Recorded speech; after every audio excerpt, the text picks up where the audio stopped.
Geldik bugüne diye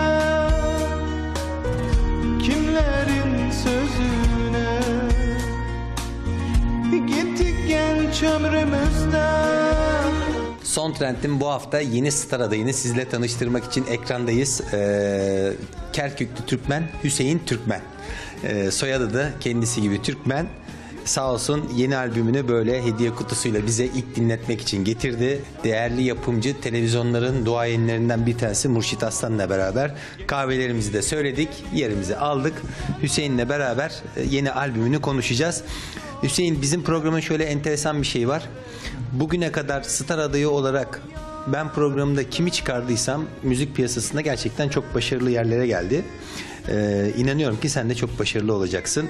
Zaten böyle söylendikten hemen kısa sonra diline böyle insanı sardığın güzel bir şarkın var.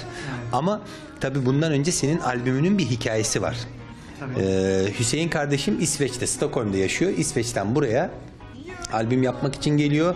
Şansına müzik piyasasında birçok tabii talihsiz olaylar oluyor ama şansına Murşit Aslan gibi yılların deneyimli yapımcısı çıkıyor ve Murşit Aslan'ın da bugün büyük destek verdiği televizyon projelerinden sonra ilk defa müzik piyasasında arkasında durduğu önemli bir proje oldun. Bunun hikayesi nasıl oldu? Ben genelini anlattım ama bir de detayını da sen anlat istersen. Bu arada ben Mürşit abimle bir arkadaş vasıtasıyla tanıştım İsveç'te. Arkadaşım vardı orada. Mürşit Bey tabii sesimi internette, videolarda izledikten sonra irtibata geçti. Konuştuk Mürşit abimle. Ondan sonra geldik Türkiye'ye, bir albüm çalışmasına karar verdik birlikte. Tabii bu arada da Mürşit Bey beni Türkiye'nin ünlü sanatçılarıyla tanıştırdı. O fırsatı açtı benim için.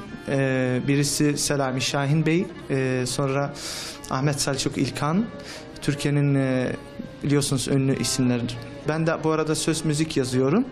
Bunları da danıştık sanatçılarımıza. Sesimi de dinlediler. Çok beğendiler sesimi. Arabesk fantazi söylediğim için, biz de biliyorsunuz Kerkükler yanık söylüyoruz, yanık sesli oluyoruz. Çok hoşlarına gitti. Bir şarkım da var, eserin adı Ne Gereği Var. Onu da dinlediler söz müzik olarak, onayladılar ve bu albüm çalışmasına başladık. Yaklaşık 2 hafta içinde inşallah her şey video klip olarak ekranlara yansıyacak. Süper, harika. Bu albümün içerisinde kaç şarkı olacak? Çıkış parçasını belirlediniz mi? Nelerdi? Tabii albümün içerisinde şu an 4 tane parça olacak. 5. parça remix olacak. Parçalarının bir tanesinde ünlü Özcan Şaniyer'lerden çalışıyoruz. Onların stüdyosunda. Deneyimleri Mürşit Bey'in yıllar tabii önerdiği isimlerden biriydi. Şimdi onlardan da bir parça aldık. Benim de kendimden de 3 tane parça var. Bir tane de remix ekliyoruz. Böylece 4-5 parça oluyor. Çok güzel. Peki senin burada kendi bestenle ilgili mi çıkış yapmayı planlıyorsun? Yoksa Selami Şahin'den ya da Ahmet Selçuk İlkan'dan aldığın bir parçayla mı çıkış yapacaksın? Nasıl bir yol izlemeyi düşünüyorsun?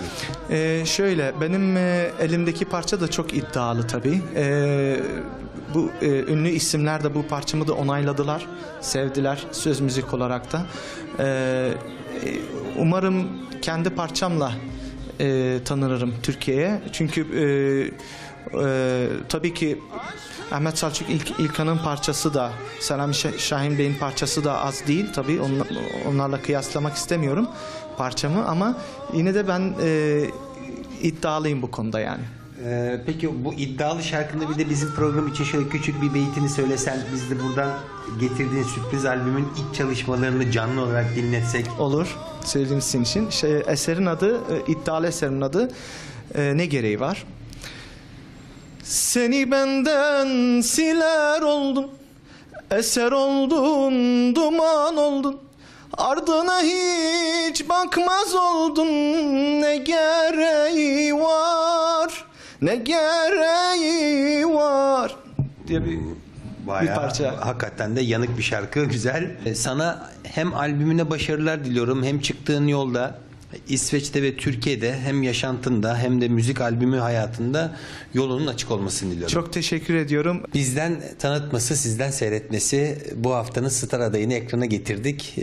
Bakalım sırada ne var? Ekin neler yapıyor? Hep beraber bir gezelim, görelim. Son trend son hızıyla devam ediyor.